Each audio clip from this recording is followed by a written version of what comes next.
بسم اللہ الرحمن الرحیم۔ السلام علیکم دوستو، کربلا میں 10 محرم الحرام 61 ہجری کے دن جہاں کڑیل جوانوں، بوڑھوں، بچوں، شیرخواروں، مہمانوں، احساب محترم اور خاندان رسول صلی اللہ علیہ وآلہ وسلم سے تعلق رکھنے والوں نے اپنی جانوں کی قربانیاں دے کر تاریخ رقم کی ہے، تو وہیں اس مارکہ حق و باطل میں خواتین، جنہیں عام طور پر صنف نازک کہا اور سمجھا جاتا ہے، انہوں نے ایسا کردار ادا کیا کہ اسے کبھی فراموش نہیں کیا جا سکتا۔ ان خواتین میں بنت علی سیدہ زینب کا نام تاریخ کربلا میں انمٹ نقوش رکھتا ہے۔ حضرت امام حسین سے بے حد محبت رکھنے والی سیدہ زینب رضی اللہ تعالی عنہا نے کربلا کی داستان کا وہ باب رقم کیا جو امام حسین علیہ السلام کی شہادت کی وجہ سے ادھورا رہ گیا تھا۔ امام حسین علیہ السلام کی شہادت کے بعد بہت سخت وقت تھا جبکہ آپ کا کردار شروع ہوا۔ دوستو، یہ بات تاریخ کے ورق پر لکھی واضح دکھائی دیتی ہے کہ دین اسلام کی بقا امام حسین اور ان کے اصحاب کی شہادت سے نصیب ہوئی، اور اس مقصد کی تکمیل سیدہ زینب رضی اللہ تعالی عنہا کی اسیری اور کوفہ شام کی راہوں اور درباروں میں ولی خطبات دینے سے ممکن ہوئی۔ اکثر لوگوں کا یہ ماننا ہے کہ شیعوں کو حضرت زینب رضی اللہ تعالی عنہا نے بددعا دی ہے، جو آج تک روتے اور پیٹتے ہیں۔ اس بارے میں ہم آگے جا کر بات کریں گے، لیکن دوستو، آپ کا اس بارے میں کیا موقف ہے؟ ہمیں کمنٹ سیکشن میں اپنے موقف سے آگاہ کریں۔ دوستو، اس بات میں کوئی شک نہیں کہ جہاں امام حسین رضی اللہ تعالی عنہ نے فاسق اور فاجر حکمران یزید کی بیعت سے انکار کر کے اپنے نانا کے دین حق کو سر بلند کیا، وہاں امام حسین رضی اللہ تعالی عنہ کی شہادت کے بعد دین کی سربلندی کو آگے بڑھانے میں بی بی زینب نے جو کردار ادا کیا وہ آج بھی تاریخ میں سنہری حروف کی صورت میں موجود ہے۔ امام حسین رضی اللہ تعالی عنہ کے اہداف کو مختلف مقام پر، خاص طور پر دربار یزید میں جب شہدائے کربلا کے کٹے سروں کے ساتھ محفل طرب و سرور سجائی گئی تھی، اسلامی ملکوں کے نمائندوں سفراء کو دعوت دی گئی تھی، ان کے درمیان ضمیر کو جگہ دینے والی بے نظیر خطبات کے ذریعے بیان کرنا اور بنو امیہ کی حکومت اور اس کے افکار کو زمانہ بھر کے سامنے رسوا کر دینا، یقیناً یہ دلیری اور شجاعت فقط اور فقط جناب زینب رضی اللہ تعالی عنہا بنت علی کے حصے میں آئی۔ پیارے دوستو، سیدہ کے تقوی و دینداری کی حالت یہ تھی کہ اتنے سخت حالات میں بھی اپنی نماز شب کو نہیں بھولی، اور حالت اسیری میں بھی جب ہاتھ بندھے ہوئے تھے تو اونٹوں پر سوار تھی تو نماز کی ادائیگی ترک نہ کی۔ اس طرح سب پر اہمیت نماز بھی واضح کر دی، اور یہ بھی ثابت کر دیا کہ جنہیں باغی قرار دے کر شہید کیا گیا وہ اسلام کے اصل وارث تھے۔ یاد رہے کہ سیدہ زینب رضی اللہ تعالی عنہا کے بازاروں اور درباروں میں دیے گئے خطبات تاریخ کے سنہرے ابواب ہیں۔ ان خطبات نے ہی اس صورتحال کو تبدیل کر دیا جو یزیدیوں نے اپنے حق میں بنائی تھی۔ ہم آپ کو سیدہ کا وہ ایمان افروز خطبہ بھی سنائیں گے جو آپ نے دربار یزید میں دیا تھا، لیکن پہلے بات کرتے ہیں سیدہ زینب کی شیعوں کو بددعا دینے کی۔ تو دوستو، اس حوالے سے ہم آپ کو حضرت زینب رضی اللہ تعالی عنہا کے خطبات سے ایک اقتباس سناتے ہیں۔ اس اقتباس کو سن کر آپ نے خود فیصلہ کرنا ہے کہ شیعوں کو سیدہ کی بددعا ہے یا نہیں، اور کمنٹ سیکشن میں بھی ہمیں اپنے موقف کے بارے میں ضرور آگاہ کرنا ہے۔ پیارے دوستو، اقتباس کچھ یوں ہے کہ سیدہ زینب رضی اللہ تعالی عنہا نے بازار کوفہ میں کوفیوں سے خطاب کرتے ہوئے یوں فرمایا تھا: اے مکارو غدار، رو اور خوب رو، کیونکہ تمہارے نصیب میں صرف رونا ہی لکھا ہے۔ خائن کوفیوں، خدا کبھی تمہارے آنسوؤں کو خشک نہ کرے، تمہاری قسمت میں خدا کی ناراضگی اور عذاب دوزخ کے سوا کچھ نہیں۔ رو اور خوب رو، چونکہ تمہارے نصیب میں صرف رونا ہی لکھا ہے۔ ذلت و خواری تمہارا مقدر بن چکی ہے، تم نے کام ہی ایسا کیا ہے کہ قریب ہے کہ آسمان زمین پر آ جائے، زمین پھٹ جائے، پہاڑ ٹکڑے ٹکڑے ہو جائیں۔ اگر خدا کا عذاب ابھی تم پر نہیں آیا، اس کا مطلب یہ نہیں کہ تم محفوظ ہو۔ خدا عذاب کو ہمیشہ فوراً نہیں بھیجتا، لیکن ایسا بھی نہیں کہ مظلوموں کو انصاف نہ دلائے۔ دوستو، جیسا کہ پہلے بھی کہا کہ اب فیصلہ آپ نے کرنا ہے کہ شیعوں کو بی بی زینب رضی اللہ تعالی عنہا کی بد دعا ہے یا نہیں ہے؟ تو ابھی اپنا جواب کمنٹ کر کے ہمیں بتائیے۔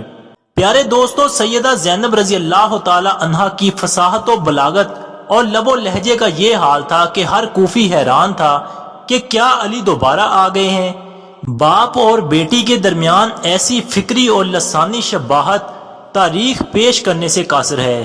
آپ کی شجاعت اور دلیری کا یہ عالم تھا کہ حضرت زینب رضی اللہ تعالی عنہا عبید اللہ ابن زیاد کے دربار میں یوں گویا ہوئی۔ خدا کا شکر ہے کہ اس نے اپنے رسول کے ذریعے ہمیں عزت بخشی اور گناہ سے دور رکھا۔ رسوا تو فاسق ہوتے ہیں، جھوٹ تو صرف تجھ جیسے بدکار ہی بولتے ہیں، الحمدللہ کہ ہم بدکار نہیں ہیں۔ یوں آپ رضی اللہ تعالی عنہ نے ابن زیاد کو منہ توڑ جواب دیتے ہوئے اپنی دلیری کا مظاہرہ کیا۔ پیارے دوستو، اگر امام حسین رضی اللہ تعالی عنہ کی شہادت پر سیدہ ہمت ہار جاتی، کربلا کے لکوں تک صحرا میں لکھی گئی داستان شجاعت و حریت کا علم کسی کو بھی نہ ہوتا۔ یقیناً امام حسین علیہ السلام اور ان کے جانسار ساتھیوں کی بے مثال قربانیاں رائیگاں چلی جاتی اور آج ہر سو یزیدیت کا راج ہوتا۔ دین کی شکل نہ جانے کیسی ہوتی، جو بھی ہوتی وہ محمد مصطفیٰ صلی اللہ علیہ وآلہ وسلم کا لایا ہوا دین ہرگز نہ ہوتا۔ سیدہ زینب نے اس موقع پر مخترات عصمت و طہارت، پاک بیویوں اور شہداء کی بیوگان اور بچوں کی ہمت نہیں ٹوٹنے دی اور ان کے حوصلے بلند رکھے اور انہیں جلتے قیام اور یزیدیوں کی لوٹ مار سے بچایا۔ اس موقع پر سب سے اہم ترین کام امام زین العابدین جو حالت بیماری میں خیمے میں موجود تھے، ان کو شمر کے مظالم سے بچایا اور شمر کے سامنے ڈٹ گئیں اور کہا کہ تمہیں میری لاش سے گزر کر جانا ہوگا۔ اس طرح جلتے خیام سے امام زین العابدین کو اٹھا لائیں اور امامت کے چراغ کو بجھنے نہیں دیا۔ ناظرین گرامی، اب سیدہ کا وہ ایمان افروز خطبہ ملاحظہ فرمائیں اور اپنے ایمان کو تازہ کریں۔ آپ یزید کے دربار میں یوں مخاطب ہوئیں: خدا نے سچ فرمایا کہ جن لوگوں نے برے اور گناہوں کے کام کیے ان کی سزا ان لوگوں جیسی ہے جنہوں نے خدا کی آیات کی تکذیب کی اور اس کا مذاق اڑایا۔ اے یزید، کیا تو خدا کے فرمان کو بھول گیا ہے کہ خدا نے فرمایا کافر خوش فہمی میں مبتلا نہ ہو جائیں۔ اگر ہم نے مہلت دے دی ہے تو اس کا ہرگز یہ مطلب نہیں کہ ہم ان کی بھلائی چاہتے ہیں، نہیں، ہرگز نہیں۔ ہم نے اس لیے انہیں مہلت دی ہے تاکہ زیادہ سے زیادہ گناہ کر سکیں اور آخر کار سخت ترین عذاب میں گرفتار ہوں اور ان کی بخشش کا کوئی راستہ رہ نہ جائے۔ اے اس آدمی کے بیٹے جسے میرے جد پیغمبر صلی اللہ علیہ وآلہ وسلم نے اسیر کرنے کے بعد آزاد کر دیا تھا، یہی عدل و انصاف ہے کہ تو اپنی کنیزوں اور عورتوں کو پس پردہ بٹھائے اور رسول اللہ صلی اللہ علیہ وآلہ وسلم کی بیٹیوں کو اسیر کر کے دیار بدیار پھرائے۔ اے یزید، تو نے ابھی اپنے آباء و اجداد کو یاد کیا ہے، گھبراؤ نہیں، تم بھی جلدی ہی ان کے پاس پہنچنے والے ہو اور پھر تمنا کرو گے کہ کاش تمہاری زبان گونگی ہو گئی ہوتی اور اہل بیت کو برا بلا نہ کہتے۔ اے کاش تمہارا ہاتھ شل ہو گیا ہوتا۔ جو لوگ راہ خدا میں قتل کر دیے گئے انہیں ہرگز مردہ نہ سمجھنا، بلکہ وہ زندہ ہیں اور اللہ کی طرف سے رزق پاتے ہیں۔ یزید، تیری حیثیت میری نگاہ میں نہایت پست و حقیر ہے اور میں بے پناہ تیری ملامت کرتی ہوں اور تجھے بہت ذلیل اور خوار سمجھتی ہوں۔ یزید، تمہیں ہرگز یہ گمان نہ ہو کہ تمہاری حشمت و جلالت اور حکومت سے میں مرعوب ہو جاؤں گی۔ کتنی عجیب بات ہے کہ لشکر خدا کو لشکر شیطان کے ہاتھوں طے کر دیا جائے اور ہمارے خون سے اپنے ہاتھوں کو رنگین کر لیں۔ خدا اپنے بندوں پر ظلم روا نہیں کرتا، ہم تو بس اسی سے شکوہ کرتے ہیں اور اسی پر اعتماد کرتے ہیں۔ لہٰذا جو فریب و ہیلا چاہے کر لے اور جتنی طاقت ہے آزما لے اور کوششیں کر کے دیکھ لے، خدا کی قسم ہمیں اور ہماری یادوں کو مومنین کے دل سے نہ مٹا سکے گا اور ہمارے گھر میں نزول وحی کو کبھی جھٹلا نہ سکے گا۔ خدا کا شکر ہے کہ اس نے ہمارے بزرگوں کو سعادت و مغفرت کے ساتھ اس دنیا سے اٹھایا اور ان کے بعد والوں کو مقام شہادت اور حجت پر فائز کیا۔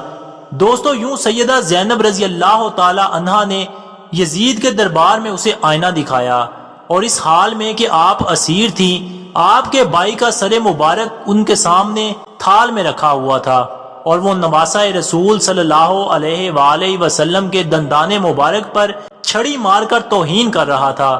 مختلف ممالک کے سفیروں کو دعوت دی گئی تھی کہ وہ تماشا دیکھیں، مگر تماشا دکھانے کے خواہش مند خود ان کے سامنے تماشا بن گئے۔